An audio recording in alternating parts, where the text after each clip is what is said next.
ये है आलिया। ये तुर्की के एक शहर में जो कि सीरिया बॉर्डर के पास पड़ता है वहां अपने घर से भाग आई है। शायद इसको पता नहीं है कि यहाँ अपने घर से भागने वाली औरतों के साथ क्या किया जाता है। फिर ये एक आदमी का फोन चुरा लेती है, लेकिन जब ये अपने घर फोन मिलाने लगती है तब सामने से कुछ लोग इसे पकड़ने के लिए आ जाते हैं। फिर ये उनसे बचकर गली के दूसरी साइड भागने लगती है। तभी एक औरत से टकराकर इसका फोन नीचे गिर जाता है। फिर एक कार आकर इसको उड़ा देती है। ये कौन है और यहाँ कैसे आ गई, ये सारी स्टोरी जानने के लिए वीडियो पूरी देखें और दिल थाम के बैठ जाइए। तो बिना समय गवाए कहानी शुरू करते हैं। ये बात तब की है जब अफगानिस्तान में तालिबान का राज आ गया था। फिर पश्चिमी देश के लोग अफगानिस्तान छोड़कर भागने लगे। बाहर के लोगों की बात छोड़िए, खुद अफगानिस्तान के लोग भी यहाँ नहीं रहना चाहते थे। अब 3 दिन पीछे चलते हैं। ये है अविनाश। ये एक फ्रीलांसर है।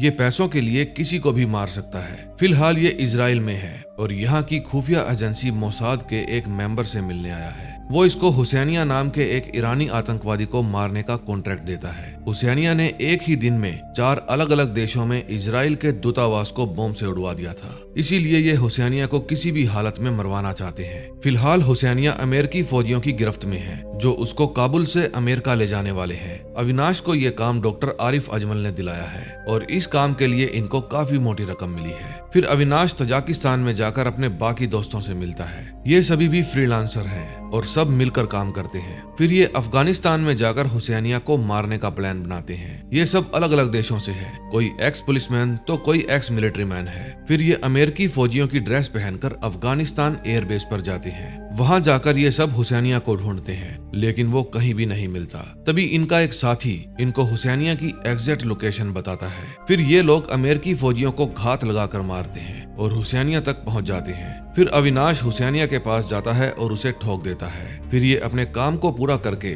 वहां से निकल लेते हैं। अविनाश मोरक्को में रहता है। फिर वो अपने घर जाता है और वहां जाकर अपने आर्मर रूम में जाता है। फिर वो अपनी सभी मेल्स चेक करता है। फिर शाम को ये जॉगिंग करता हुआ सुपरमार्केट जाता है और वहां से अपना रोजमर्रा का सामान लेकर आता है। अविनाश की एक वाइफ भी है जो दिमागी तौर पर बीमार है। फिर वो अपनी वाइफ से मिलने जाता है। इसकी वाइफ की हालत में पहले से कुछ सुधार था। इसको ये दिमागी परेशानी क्यों हुई, इसके पीछे भी एक दुखद कहानी है जो मैं आपको आगे बताऊंगा। अगले सीन में हम एक्स इंस्पेक्टर इनायत खान को देखते हैं। ये उसी आलिया का बाप है जो हमने मूवी की शुरुआत में देखी थी। ये अविनाश का बहुत अच्छा दोस्त था। इसने अपनी बेटी को ढूंढने की बहुत कोशिश की, लेकिन किसी ने भी इसकी हेल्प नहीं की। इसलिए अब ये इंडियन सिस्टम से डिस्टर्ब हो गया है। फिर ये जबरदस्ती अपनी कार में बैठकर अमेरिकन कंसुलेट में घुसने की कोशिश करता है, लेकिन पुलिस वाले इसे रोक लेते हैं। इसका इरादा किसी को मारना नहीं था, बल्कि ये तो यहाँ खुद मरने आया था। जब ये अपनी गन निकालता है तो सभी पुलिस वाले इसको शूट कर देते हैं। फिर वहाँ बॉम्ब स्क्वाड टीम को बुलाया जाता है इस शक के आधार पर कि कहीं इसकी कार में बॉम्ब ना हो,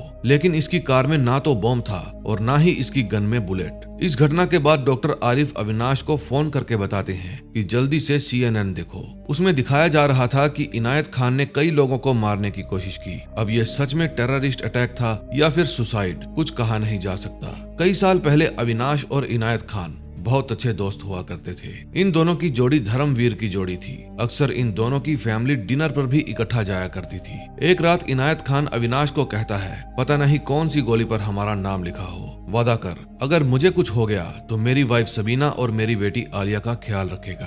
अविनाश उससे प्रॉमिस करता है। जैसे ही अविनाश को इस घटना का पता चलता है वो प्लेन पकड़कर सीधा मुंबई आ जाता है। जब अविनाश अपने दोस्त की कब्र के पास खड़ा था तब उसके पास डॉक्टर आरिफ अजमल का फोन आता है। वो बताता है कि मुझे खुद नहीं पता चला, वरना मैं इसकी हेल्प जरूर करता। फिर वो सबीना भाभी से मिलने जाता है। वो बताती है कि 1 महीना पहले ही आलिया सिंगापुर से ग्रेजुएट कर आई थी। वहाँ वो मोहसिन नाम के एक लड़के से मिली थी। मलेशिया में उनकी रिक्रूटमेंट एजेंसी है और मुंबई में भी एक ब्रांच है। वे दोनों एक दूसरे से प्यार करते थे। उसकी फैमिली भी काफी अच्छी थी। इनायत ने थोड़ी बहुत पूछताछ भी की।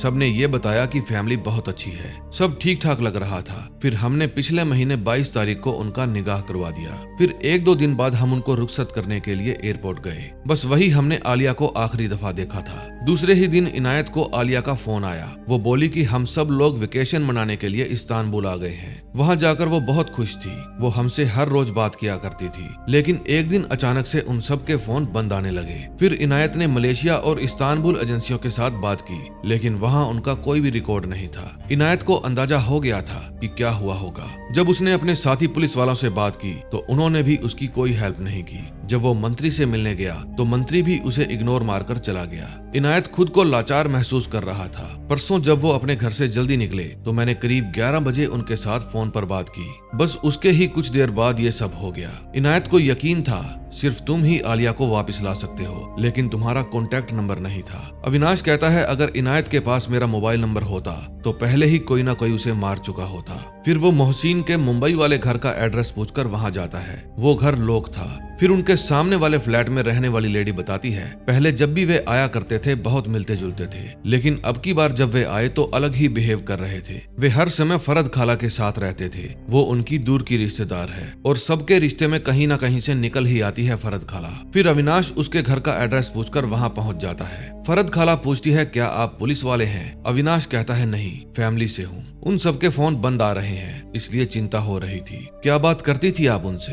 सुना है कि वे सारी बातें आपकी ही मानते थे। इस पर फरद खाला कहती है ये तुम्हारी समझ में नहीं आएगा। अविनाश कहता है आप बताइए तो सही, मैं पढ़ा लिखा हूँ, समझ जाऊंगा। फरद खाला कहती है मैं तो सही राह पर आने की दावत देती हूँ। मैं उनसे पहली बार मलेशिया में मिली थी। वहाँ मैं धर्म प्रचार कर रही थी। फिर खालिद भाई की बीवी असर ने मुझे पहचान लिया। उनका पहरावा देखकर मुझे पता चल रहा था वे अपने दीन से कितना दूर हो गए थे। फिर मैंने उनको फिर से दीन के रास्ते पर चलने के लिए समझाया। मैंने उन्हें समझाया कि पर्दा करना सीखिए, अपने शोहर और भाइयों को भी शरीयत और हदीद की हिदायत सिखाइए। वे लोग काफी समझदार थे। वे जल्दी ही मेरी बात मान गए। मैं अक्सर मलेशिया, इंडोनेशिया, कुवैत, कतर जाती रहती हूँ। फिर अविनाश पूछता है आप कौन सा पाठ पढ़ाती हैं लोगों को? खाला गुस्सा हो जाती है और कहती है वे कोई दूध पीते बच्चे नहीं हैं जो मैंने उन्हें बरगला दिया। जहाँ गए हैं अपनी मर्जी से गए हैं। फिर अविनाश सीधा डॉक्टर आरिफ अजमल के घर जाता है। वो बताता है कि इन लोगों ने आलिया को कुछ नहीं बताया होगा। वो अनजाने में इनके प्लान का हिस्सा बन गई। अविनाश कहता है मुझे इन सबसे कोई प्रॉब्लम नहीं है, मैं तो बस आलिया को वापस लाना चाहता हूँ। डॉक्टर आरिफ बताते हैं कि जब वे यहाँ से निकले तो वे मलेशिया जाने के लिए ही निकले थे, लेकिन प्लान में चेंज एयरपोर्ट पर जाकर आया होगा। एयरपोर्ट पर मोहसिन आलिया को बताता है कि खालिद भाई साहब ने हमें सरप्राइज दिया है, हम हनीमून के लिए इस्तांबुल जा रहे हैं। डॉक्टर आरिफ बताता है कि पिछले 6 महीनों से आईसिस फिर से हरकत में आ गई है और इस्तांबुल सीरिया जाने का सबसे बढ़िया पिक स्टॉप है। वहां से सीरिया जाने के लिए नए रास्ते खुले हैं, इसीलिए उन्होंने इस्तांबुल चुना होगा। इस्तांबुल जाकर मोहसिन ने क्रेडिट कार्ड यूज करना बंद कर दिया होगा, क्योंकि उन्हें ऐसा करने की इंस्ट्रक्शन मिली होगी। वहां पहुंचकर उन्होंने फोन और क्रेडिट कार्ड दोनों ही यूज करने बंद कर दिए होंगे और आगे उनके साथ जो भी हुआ होगा बुरा ही हुआ होगा। अगले सीन में हम देखते हैं कि मोहसिन आलिया को कहता है हम जहां जा रहे हैं वहां अनकवर्ड जाना अलाउड नहीं है और ना ही फोन अलाउड है, लेकिन एक फोन आलिया के पास अब भी रह गया था जिसमें इंटरनेशनल पैक डला हुआ था। फिर वे अपनी प्रॉपर ड्रेस पहनकर रेगिस्तान में जाकर एक टैक्सी का इंतजार करते हैं। फिर उन सबको लेने के लिए वहाँ एक वैन आती है।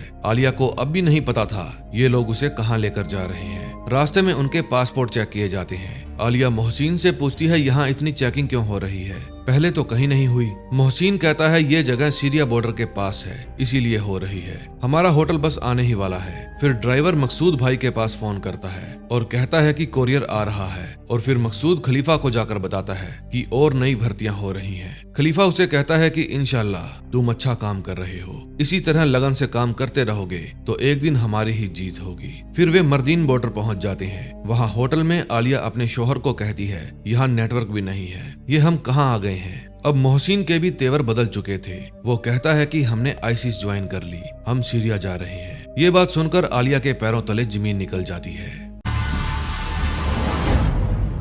सेकंड एपिसोड में हम देखते हैं मोहसिन आलिया को बताता है कि हम सीरिया जा रहे हैं, वहाँ हमारे लोगों को हमारी जरूरत है, आराम कर लो, हमें बहुत लंबा सफर तय करना है। फिर मोहसिन वहाँ से चला जाता है। जब सुबह होती है तो आलिया जाकर देखती है उसके घर वाले एक रूम में बैठकर बातें कर रहे थे। अब उसके पास भागने का मौका था। फिर वो फर्स्ट फ्लोर से कूदकर नीचे जाती है और इस घर से बाहर जाने लगती है। ये घर नहीं एक भूल भुलैया था। आलिया नंगे पांव ही घर से भाग आई थी। जब मोहसिन अपने रूम में जाता है तो देखता है कि वहाँ आलिया नहीं है। फिर वो खुली हुई विंडो देखकर समझ जाता है कि आलिया वहाँ से तीतर हो गई है। फिर आलिया उन पतली गलियों में से जाते हुए एक आदमी का फोन उठा लेती है और अपने पापा का नंबर डायल करने लगती है, लेकिन तभी सामने से मोहसिन आ जाता है। आलिया वहाँ से भाग जाती है और उसकी कार में से कुछ लोग निकलकर आलिया का पीछा करने लगते हैं। एक औरत से टकराकर आलिया का फोन वहीं गिर जाता है। तभी उस गली से बाहर जाते समय मोहसिन अपनी कार से उसे टक्कर मार देता है। आलिया बेहोश हो जाती है और मोहसिन उसे पकड़ लेता है। 7 साल पहले एक हवलदार नोटिस करता है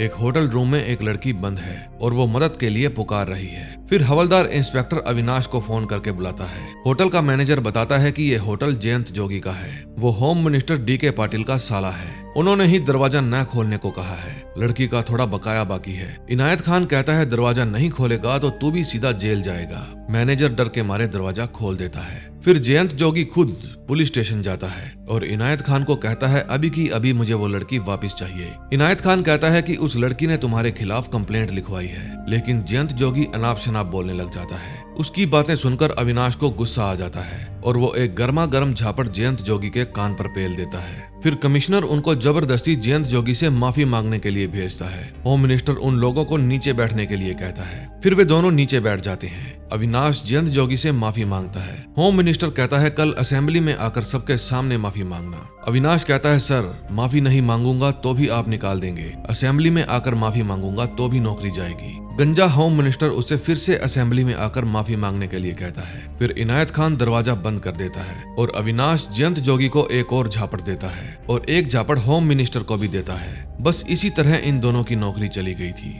अब स्टोरी प्रेजेंट डे में आती है। ब्यूरो में बताया जाता है कि नौकरी जाने के 1 साल बाद कुछ अननोन गुंडों ने इनायत खान पर अटैक कर दिया था और उसे अपाहिज बना दिया। पिछले महीने उसकी बेटी की शादी हुई थी और वो अपने इन लॉज के साथ मिसिंग हो गई, लेकिन उसका अमेरिकन कंसुलेट के सामने जाकर सुसाइड करना ये समझ नहीं आया। रघविंदर सेतु कहता है इनायत खान ने वहाँ सुसाइड की सिर्फ ब्रेकिंग न्यूज बनाने के लिए। वो सिर्फ अटेंशन पाना चाहता था ताकि कोई तो उसकी मदद करने के लिए आए। इनायत खान की बीवी ने बयान में बताया था कि वे लोग हर जगह से मदद मांगकर थक गए थे। मुझे लगता है कि कहानी अभी शुरू हुई है। दूसरी तरफ वे सभी वैन में बैठकर दायर अज जावर पहुंच जाते हैं, जो कि इराक सीरिया के बॉर्डर पर है। उस इलाके में इन लोगों की खुद की आर्मी थी। इनके पास जंग के सभी साधन थे। फिर इस शहर के चौक में जाकर गाड़ी रुक जाती है। ये सभी गाड़ी से बाहर आते हैं। ये सभी यहाँ अपनी मर्जी से आए थे। इनको जोर जबरदस्ती से नहीं लाया गया था। आलिया ने ऐसे आदमी आज से पहले सिर्फ टीवी न्यूज चैनलों में ही देखे थे। फिर ड्राइवर उन सबको हेडक्वार्टर ले जाने लगता है। अंदर जाकर औरतों को अलग कर दिया जाता है और आदमियों को अलग। फिर वो ड्राइवर उन सभी को फॉर्म फिल करने के लिए देता है, जिसमें इनकी हर चीज की डिटेल्स, यहाँ तक कि फेसबुक इंस्टाग्राम की ID पासवर्ड भी मांगे जाते हैं। औरतों को भी इसी तरह का फॉर्म फिल करने के लिए दिया जाता है। इनसे हर वो चीज जो इनसे जुड़ी है, जैसे इनके रिश्तेदार और वे कहाँ कहाँ रहते हैं और उनके नाम, सब कुछ इस फॉर्म के अंदर फिल करने के लिए कहा जाता है। फिर इनको बताया जाता है कि आपके फोन यहीं जमा करवा दिए हैं, आपके पुराने नंबर तोड़कर फेंक दिए जाएंगे। जब नए नंबर इशू होंगे तो आपके फोन वापस मिल जाएंगे और जितनी जल्दी हो सके अरेबिक सीख लो। फिर वे अपने साथ लाए हुए पैसे और जेवर यहाँ जमा करवा देते हैं ताकि इनकी फंडिंग में हेल्प हो सके। फिर उनमें से एक आलिया खान की फेसबुक ID खोलकर देखता है। उसमें आलिया ने मलेशिया की कुछ सिंगर्स की फोटो लगा रखी थी। वो गुस्से में पूछता है आलिया कौन है। फिर आलिया को वहां लाया जाता है। वो कहता है कि तुम्हें शर्म आनी चाहिए और इसके शोहर को भी शर्म आनी चाहिए। ये बहुत ही शर्मनाक हरकत है। ध्यान रहे आगे से ऐसा कुछ हुआ तो माफ नहीं किया जाएगा। फिर वे पूरी फैमिली को एक बड़े से घर में शिफ्ट करने के लिए कहते हैं। उन्हें मेन बाजार के पास ही एक घर दिया जाता है। ये घर बहुत ही पुराने टाइप का था। डॉक्टर आरिफ अजमल बताता है कि इन सभी लोगों ने अपनी गतिविधियां फिर से शुरू कर दी हैं। हालांकि इनकी मार ज्यादा दूर तक तो नहीं है, लेकिन है तो सही, इसे इग्नोर नहीं कर सकते। अब इनके पास विदेशों से भी फंडिंग होने लगी है। भारत, पाकिस्तान, बांग्लादेश, श्रीलंका, नेपाल और भी कई देशों से गुमराह हुए जवान लड़के इनके पास जाने लगे हैं, और वो भी सिर्फ बेरोजगारी के चलते। वहाँ के मुट्ठी भर लोग इस पूरे सिस्टम को चलाते हैं। वे सुन्नी हैं, अपने ही लोगों का लिहाज नहीं करते। छोटी सी गलती की भी बड़े ही ब्रूटल तरीके से सजा दी जाती है। अब उनके पास फीमेल आर्मी भी है। वो हमेशा अपने पास एक हथियार रखती हैं। अगर कोई औरत उन्हें बिना हिजाब के दिखे तो वे उस हथियार से उसकी खाल खींच लेती हैं। जब भी किसी औरत को सजा देनी हो तो हर घर से औरतों को चौक पर बुला लिया जाता है और सबके सामने उस औरत को सजा दी जाती है ताकि उसका हश्र देखकर कोई भी औरत उसी तरह का गुनाह करने की हिम्मत ना करे। फिर जो भी फैमिली वहां जाती है, मकसूद उन सबको जाकर मिलता है और उनका स्वागत करता है। अब जिस तरह से वे अपने नए लड़कों को ट्रेनिंग देते हैं, ये तरीका देखकर और लोग भी इनकी तरफ अट्रैक्ट होते हैं, क्योंकि आजकल तो सभी को स्टारडम चाहिए। दूसरी तरफ मकसूद मोहसिन को उसका ऑफिस दिखाता है। मोहसिन कहता है, मैं यहाँ लड़ने आया हूँ, ऑफिस में काम करने के लिए नहीं। फिर मकसूद कहता है, क्या सिर्फ लड़कर ही जंग जीती जाती है? क्या इसमें अक्ल, पैसा और स्ट्रेटेजी की कोई जरूरत नहीं होती? ये समझ लो कि आज से तुम हमारी रीढ़ की हड्डी का हिस्सा बनने जा रहे हो। मोहसिन का एक भाई पायलट था, उसका नाम समीर था। उसे उसके काम के अनुसार डिपार्टमेंट में भेज दिया जाता है। डॉक्टर अविनाश को कहता है कि अगर तुम इनायत की बेटी को वहां से निकालना चाहते हो तो दो बातें हमेशा याद रखना। एक तो ये कि ये नामुमकिन है, दूसरी ये कि तुम ऑलरेडी लेट हो। दूसरी तरफ रविंदर सेतु इनायत खान की पत्नी से मिलने जाता है। वो पूछता है, तुम्हारे हस्बैंड ने खुद की जान देकर किसको संदेशा भेजा है? क्या आप मुझे बता सकती हैं ये क्या माजरा है? वो कहती है, मेरे पति ने सुसाइड कर ली, मेरी बेटी मिसिंग है, बस यही है जो है। फिर वहां से निकलकर वो अपने आदमी को फोन करता है और कहता है कि मुझे इनायत खान की पूरी कुंडली निकाल कर दे। कौन उसका दोस्त था, कहां कहां वो फोन करता था, फेसबुक, व्हाट्सएप, टेलीग्राम, हर चीज छान मार। दूसरी तरफ जब मोहसिन अपने घर आता है तो आलिया उससे पूछती है, तुमने मुझे धोखा क्यों दिया? तुमने शादी से पहले ही सब कुछ तय कर लिया था ना? मोहसिन कहता है, तुम कुछ नहीं समझती, कुछ नहीं पड़ा उस जिल्लत भरी जिंदगी में। लड़कियां छोटे कपड़े पहनती हैं, लड़के नशे में पड़ रहे हैं, इस्लाम खतरे में है। आलिया कहती है, मोहसिन ये हमारा इस्लाम नहीं है, हमारा इस्लाम बहुत खूबसूरत है जो हमारे देश में है। तभी मोहसिन की नजर टेबल पर पड़े परफ्यूम पर जाती है और फिर गुस्से में आकर वो परफ्यूम की बोतल तोड़ देता है और कहता है कि इस्लाम में ये हराम है। फिर वो आलिया को एक झापड़ देता है और बत्ती बुझाकर सो जाता है। फिर आधी रात को आलिया धीरे से उठती है और अपने बैग में से अपना फोन निकालती है। उसके फोन की बैटरी डाउन होने के कारण फोन बंद पड़ा था। फिर वो धीरे से अपने शोहर के बैग में से उसका चार्जर निकालती है। फिर जब फोन में 3-4% बैटरी हो जाती है तो चार्जर को वो वापस वहीं पर रख देती है। फिर वो बाथरूम में जाती है और उसके बाद वो अपने पापा के फोन पर मैसेज करती है कि मैं सीरिया में हूँ, मुझे जल्दी से यहाँ से निकाल लो। गलती से मेरा ये इंडियन वाला फोन मेरे पास रह गया है, लेकिन पता नहीं इसमें कितना बैलेंस है और ये कब तक चलेगा। तभी फोन स्विच ऑफ हो जाता है। जब ये मैसेज उसकी माँ पढ़ती है तो वो आलिया को फोन करने की कोशिश करती है, लेकिन फोन स्विच ऑफ था। फिर वो ये बात अविनाश को बताती है। दूसरी तरफ आलिया चुपके से वापस रूम से बाहर जाती है और उस फोन को स्टेफरी के पैकेट में रख देती है, क्योंकि उसे पता था यहाँ कोई चेक नहीं करेगा। अगले सीन में हम फरद खाला को देखते हैं। वो अपने लैपटॉप में VPN लगाकर सीरिया बात करती है और बताती है कि फजल फैमिली में कोई ज्यादा ही इंटरेस्ट दिखा रहा है। फिर वो अविनाश की फोटो और उससे जुड़ी न्यूज कटिंग भी भेज देती है। जब अविनाश सबीना भाभी के पास जाता है तो कहता है कि अच्छा हुआ उसने फोन बंद कर दिया था, वरना वो फंस सकती थी। फिर वो कहता है, भाभी अब की बार आलिया से बात हो तो उसे कहना कभी भी कॉल ना करे, क्योंकि अनरजिस्टर्ड मोबाइल नंबर से वो कॉल करेगी तो उनका सिस्टम 1 मिनट में उसे पकड़ लेगा। दूसरा, कभी भी टेक्स्ट मैसेज से बात करो तो रात 11 बजे के करीब करना, वहाँ वो ही समय अजान का होता है। और कभी भी 3 मिनट से ज्यादा बात मत करना। और सबसे जरूरी बात, उसे इनायत भाई के बारे में कुछ मत बताना। आप भी एक कीपैड वाला नया फोन ले लीजिए और नया नंबर भी। जब भी बात करो उसी से करना। मैं भी वापस जा रहा हूँ, आपको वहाँ जाकर नया नंबर भेज दूंगा, वो नंबर आप आलिया को भी दे देना। मुझे वापस जाना होगा क्योंकि यहाँ से मैं ज्यादा हेल्प नहीं कर पाऊंगा। जब अविनाश वापस जाने लगता है तो अचानक से बारिश शुरू हो जाती है। तभी वहाँ पर पुलिस वाला आता है, उसके साथ कुछ गुंडे भी थे। वो बताता है कि इनायत की तरह ये तेरे हाथ पैर भी तोड़ देंगे और गायब हो जाएंगे। पुलिस वाले को यहाँ होम मिनिस्टर DK पाटिल ने भेजा था, क्योंकि अविनाश उसको लाफा मार के गायब हो गया था। फिर अविनाश उन सबको तबीयत से धोता है और वहाँ से गायब हो जाता है। अगले दिन सबीना अपनी बेटी को नया नंबर दे देती है और कहती है कि अविनाश अंकल तुम्हें निकाल लेंगे, लेकिन उसकी बेटी जज्बाती हो जाती है। वो अपनी माँ के पीछे ही पड़ जाती है कि मुझे अभी निकालो। वो अपनी माँ से ये समझकर बात कर रही थी कि वो अपने पापा से बात कर रही है। उसकी माँ कहती है, बेटा 3 मिनट से ज्यादा बात नहीं कर सकते, लेकिन आलिया फोन रखने का नाम ही नहीं ले रही थी। फिर सबीना कहती है, जल्दी से अपने मैसेज डिलीट कर दो और अपना फोन स्विच ऑफ करके वापस वहीं रख दो। फिर उसकी माँ ही फोन ऑफ कर देती है। उसे पता था उसकी बेटी ऐसे फोन नहीं रखने वाली। तभी वहाँ उसका शौहर आ जाता है और दरवाजा खटखटाता है। अब देखते हैं नेक्स्ट एपिसोड में क्या होता है। 3rd एपिसोड में हम देखते हैं जब आलिया अपनी माँ से बात कर रही थी, ठीक उसी समय उसका शौहर आ जाता है फिर आलिया अपना हाथ और चेहरा गीला करके फोन को टॉवल के अंदर छिपा लेती है और वहाँ से बाहर आ जाती है। जब मोहसिन बाथरूम की तलाशी लेता है तब आलिया फोन को छुपा देती है। फिर मोहसिन बाहर आकर सो जाता है। अब मैं आपको ये बताता हूँ कि अविनाश की वाइफ पागल कैसे हुई। दरअसल 8 साल पहले उसकी नौकरी जाने के बाद अविनाश इंडिया का मैच देख रहा था और दारू पी रहा था। तभी पानी खत्म होने पर वो अपनी वाइफ से पानी मांगता है। फिर हर पत्नी की तरह उसकी पत्नी भी लेक्चर देने लगती है कि एक तो नौकरी नहीं है, ऊपर से तुम शराब पी रहे हो। अविनाश पूछता है भूखे मर रहे हो क्या?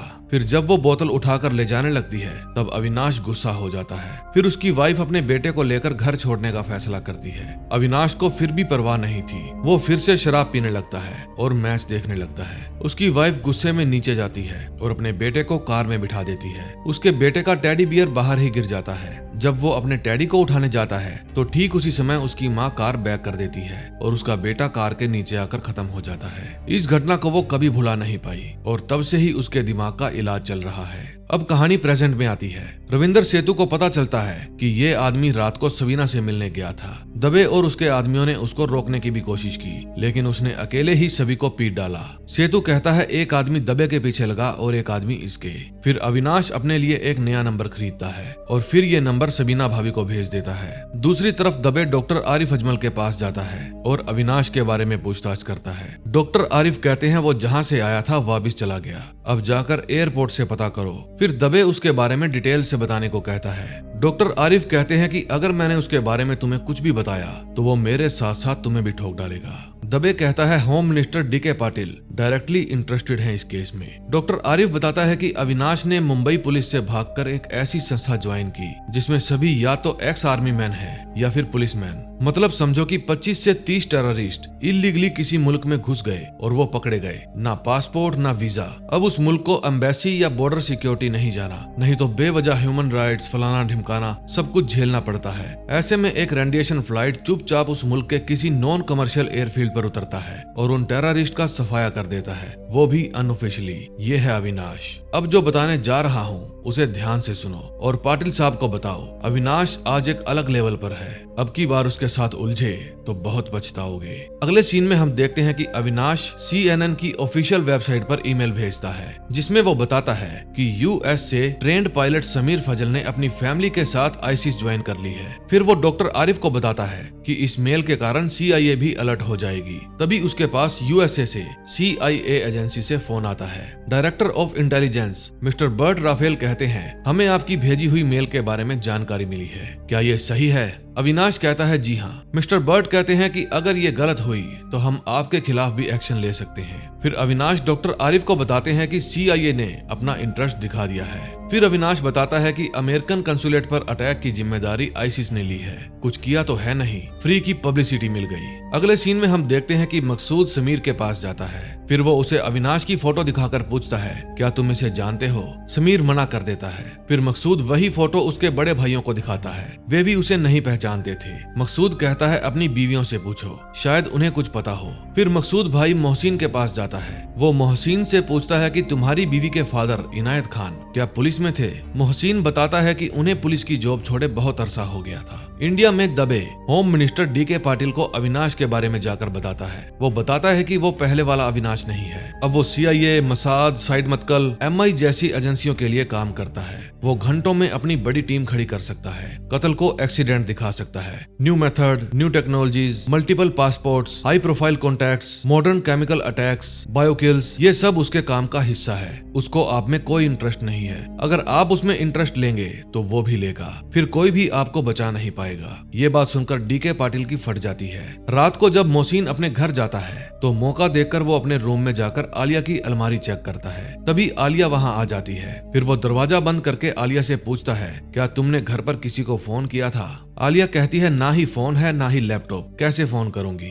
फिर मोहसिन बताता है कि तुम्हारे अब्बू नेक राह पर निकल गए, उन्होंने अमेरिकन कंसुलेट के सामने अटैक करने की कोशिश की और मारे गए, लेकिन तुम्हें जरा भी अफसोस नहीं करना चाहिए, वो शहीद हो गए हैं। फिर वो अविनाश के बारे में पूछता है। वो कहती है कि ये अविनाश अंकल है, 8 साल पहले ही इंडिया छोड़कर चले गए थे। फिर मोहसिन वहां से चला जाता है। फिर रात को आलिया जब बाथरूम में जाती है तो वो मैसेज करके पूछती है कि पापा मोहसिन मजाक कर रहा था ना, आप ठीक तो हो ना? उसकी माँ बता देती है कि तुम्हारे पापा नहीं रहे। उस रात वो बहुत रोती है। उसकी माँ उसे अविनाश अंकल का नंबर भेज देती है और कहती है कि तुम कांटेक्ट मत करना, वही कांटेक्ट करेंगे। हिम्मत मत हारना, वही तुम्हें इस नर्क से बाहर निकालेंगे। अगले दिन मोहसिन मकसूद भाई के पास जाकर उन्हें सारी बात बता देता है। फिर वो मकसूद भाई को कहता है कि मेरे पास एक प्लान है, आपको सुनना चाहिए। ठीक उसी समय जो औरतें वहाँ नई नई आई थी, उनको रिलीजियस इंस्ट्रक्शन देने के लिए बुलाया जाता है। फिर वहाँ से जाते समय आलिया मार्केट की वीडियो बनाने की कोशिश करती है। इस बात का वो किसी को भी पता नहीं लगने देती। दूसरी तरफ मोहसिन रक्का शहर में जाकर एक भीड़ भाड़ वाले इलाके में अटैक करने का प्लान बताता है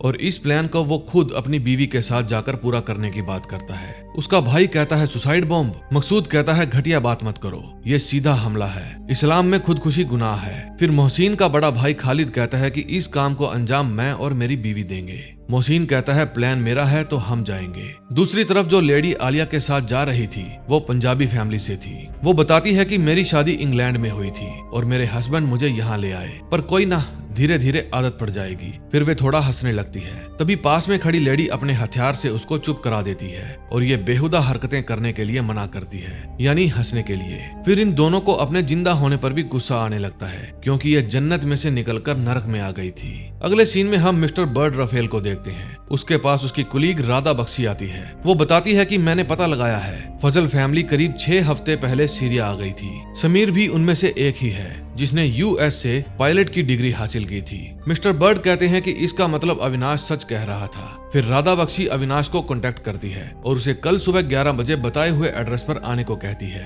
उसके बाद अविनाश सबीना भाभी के पास फोन करता है। वो कहती है कि वो लोग तुम्हारे बारे में सारी बातें जानते हैं। वे लोग आलिया को तुम्हारी फोटो दिखाकर पूछ रहे थे क्या वो तुम्हें जानती है। आलिया ने पहचान कर बात टाल दी। उसे अपने पापा के बारे में भी पता चल गया है। फिर अविनाश कहता है कि अगर आलिया ने कुछ भेजा है तो मेरे पास भेजिए, उससे बात करते रहिए वरना वो डिमोटिवेट हो जाएगी। रात को फजल फैमिली में तीनों भाइयों में यही डिस्कस हो रहा था कि कुर्बानी देने कौन जाएगा। फिर आलिया के आते ही सब चुप कर जाते हैं। फिर आलिया पूछती है कि ये कहाँ जाने की बात कर रहे थे। फिर उसकी भाभी कहती है कि मैं और खालिद भाई रक्का जा रहे हैं। फिर आलिया अपनी मम्मी को बताती है कि पूरी फैमिली मुझसे दूर दूर रहती है, वे मुझसे हर बात छुपाते हैं। उसकी माँ कहती है कि अच्छा ही है, उनसे तो पहले ही दूर रहना चाहिए था। अगले दिन सुबह अविनाश मिस्टर बर्ड और राधा बख्शी से जाकर मिलता है। फिर वो उन्हें फजल फैमिली के बारे में डिटेल्स देता है। उसमें हर चीज डिटेल से लिखी हुई थी। वे अविनाश से पूछते हैं कि तुम क्या करते हो। वो बताता है कि मैं फ्रीलांसर हूँ। मिस्टर बर्ड पूछता है तुम हमसे क्या चाहते हो। अविनाश कहता है आपने जो इस फाइल में तस्वीरें देखी है वे उस फैमिली की सबसे छोटी बहू ने खींची है। उसकी अभी अभी मैरिज हुई थी और बिना बताए उसको सीरिया ले जाया गया है। राधा बख्शी कहती है कि हमें तो वो पायलट चाहिए। अविनाश कहता है आलिया आपको पायलट तक भी पहुंचाएगी। मैं चाहता हूं आप इस काम में हमारी हेल्प करें। अगर नहीं भी करोगे तो भी मैं आलिया को तो बाहर निकाल कर ही रहूंगा। फिर अविनाश वहां से चला जाता है। फिर रात को जब सबीना के घर के बाहर पहरा दे रहे पुलिस वाले सो रहे थे तब वहां पर फरद खाला आती है। वो सबीना को कहती है कि मैं आपकी बेटी की हिफाजत की गारंटी हूँ। फिर सबीना उसे अंदर ले जाती है। वो कहती है बेटी का पता लगाने और उसे वापस बुलाने में उसकी जान जा सकती है। अपने पुराने पुलिस वाले दोस्त को यहीं रोक लीजिए। सबीना कहती है वो मेरे शोहर का मातम मनाने आए थे। खाला कहती है मातम मनाने तुम्हारे घर आना चाहिए था, मेरे घर क्यों आया। सबीना कहती है मुझे इस बात का नहीं पता। खाला कहती है आपके शोहर नेक राह पर शहीद हुए हैं, आपकी बेटी भी नेक राह पर चल रही है, बेहतर होगा आप भी नेक राह पर चलें। सबीना कहती है 5 वक्त की नवाजी हूँ मैं, मुझे मेरे मजहब के बारे में सिखाने की कोई जरूरत नहीं। फिर खाला वहाँ से चली जाती है। तभी रविंदर सेतु डॉक्टर आरिफ अजमल के पास जाता है और आलिया बाथरूम में जाती है। जब वो अपना फोन ऑन करके देखती है तो एक नए नंबर से उसके पास मैसेज आता है, कॉल मी। फिर वो उस नंबर पर कॉल करके देखती है। तो नेक्स्ट एपिसोड में देखते हैं कि ये नंबर किसका था और आलिया ने किसको कॉल कर दी। 4th एपिसोड में हम देखते हैं कि आलिया ने जो फोन लगाया था वो फोन अविनाश का था। अपने अंकल की आवाज सुनकर आलिया रोने लगती है। वो कहती है कि पापा मारे गए और ये लोग मुझे भी मार डालेंगे। अविनाश कहता है तुम चिंता मत करो, मेरे होते हुए तुम्हें कुछ नहीं होगा, मैं तुम्हें गाइड करूंगा और सीरिया से बाहर निकालूंगा, लेकिन मुझसे ज्यादा तुम्हें खुद की हेल्प करनी होगी। अमेरिकन गवर्नमेंट किसी भी कीमत पर टेररिस्ट को पनपने से रोकना चाहती है। CIA को टेररिस्ट की और उनकी फंडिंग्स की इंफॉर्मेशन चाहिए, उनकी एग्जैक्ट लोकेशन क्या है और तुम मुझे ये इंफॉर्मेशन दोगी। अगर तुम नर्वस होगी या हिम्मत हारोगी तो जल्द ही पकड़ी जाओगी।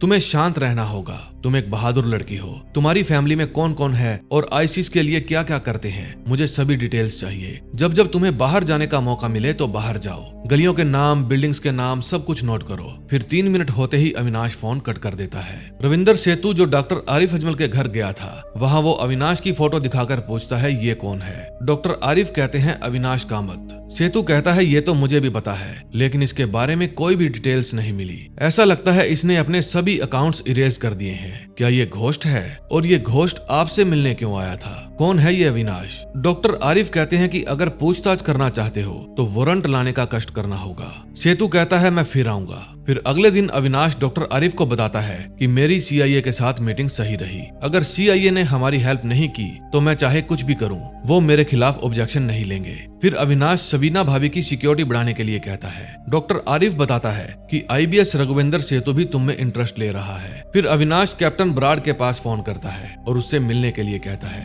रात को आलिया मैसेज करके बताती है कि मोहसिन अकाउंट्स डिपार्टमेंट हैंडल कर रहा है। खालिद भाई, वाजिद और समीर को आर्म्स की ट्रेनिंग दी जा रही है। मोहसिन और मैं रक्का जाने वाले हैं, खालिद भाई और असर के साथ, लेकिन ये नहीं पता क्यों जा रहे हैं। फिर अविनाश कैप्टन बराड़ से मिलने के लिए मोरक्को जाता है। अविनाश पूछता है कि आईसिस की ऑयल इकोनॉमी में तुम्हारा क्या रोल है। कैप्टन बताता है कि उन्हें ऑयल एक्सपोर्ट करने की कोई जरूरत ही नहीं है, उनका सारा तेल अंदर ही खप जाता है, खूब दबा के माल कमा रहे हैं। वैसे तो एक्सपोर्ट बैन है, लेकिन हम लोग भी कोई ना कोई जुगाड़ लगाकर सस्ता तेल खरीद ही लेते हैं। फिर अविनाश आईसिस एरिया में जाने और वहां से वापस आने का सारा रूट पूछता है। उसके बाद वो अपने एक दोस्त को फोन करता है और कहता है कि मुझे 21 साल की एक लड़की का डुप्लीकेट पासपोर्ट बनवाना है। उसका दोस्त कहता है कि जितनी जल्दी पेमेंट और डिटेल्स ट्रांसफर करोगे उतनी ही जल्दी और आसानी से ये काम हो जाएगा। फिर वो आलिया को ट्रोजन भेजता है और उसको किसी भी तरह मोहसिन के कंप्यूटर पर डाउनलोड करने के लिए कहता है। अगले दिन जब आलिया अपने परिवार की औरतों के साथ मार्केट जाती है तो वहां से वे एक दुकान पर जाकर कंप्यूटर का इस्तेमाल करती है। फिर वो कंप्यूटर के साथ अपना फोन अटैच करके अपने शौहर मोहसिन की आईडी पर ट्रोजन भेज देती है। दूसरी तरफ राघवेंद्र सेतु अपने सीनियर के पास जाकर वारंट की डिमांड करता है। उसका सीनियर बताता है कि एक बार डॉक्टर आरिफ को पूछताछ के लिए पुलिस स्टेशन ले जाया गया था, लेकिन पुलिस स्टेशन पहुंचने से पहले ही इंचार्ज का ट्रांसफर हो गया। सेतु कहता है डॉक्टर बहुत कुछ जानते हैं। सीनियर कहता है तो प्यार से बात करो। तभी अविनाश अपने एक और दोस्त के पास जाता है। अविनाश कहता है कि मुझे सीरिया इराक बॉर्डर पर जाना है, किसी भी चीज का इंपोर्ट एक्सपोर्ट चल रहा है क्या? पटेल बताता है कि dry fruit, metal, spices, scrap, cigarette, house hold items, कई चीजों का इंपोर्ट एक्सपोर्ट चलता है। इसके साथ साथ वहाँ रिफ्यूजी स्मगलिंग भी चलती है, आप वहाँ भी जा सकते हो। अविनाश कहता है कि मुझे इन एंड आउट नहीं करना, निकलवाना है किसी को। फिर पटेल उसे समझाता है कि जान है तो जहान है, दूर रहो इस लफड़े से। अविनाश कहता है मेरे जिगरी यार इनायत खान की बेटी है, बहला फुसलाकर उसे वहाँ ले गए हैं। पटेल कहता है अब मैं डायरेक्ट डील नहीं कराऊंगा, मैं तुम्हें कॉन्टैक्ट दे दूंगा,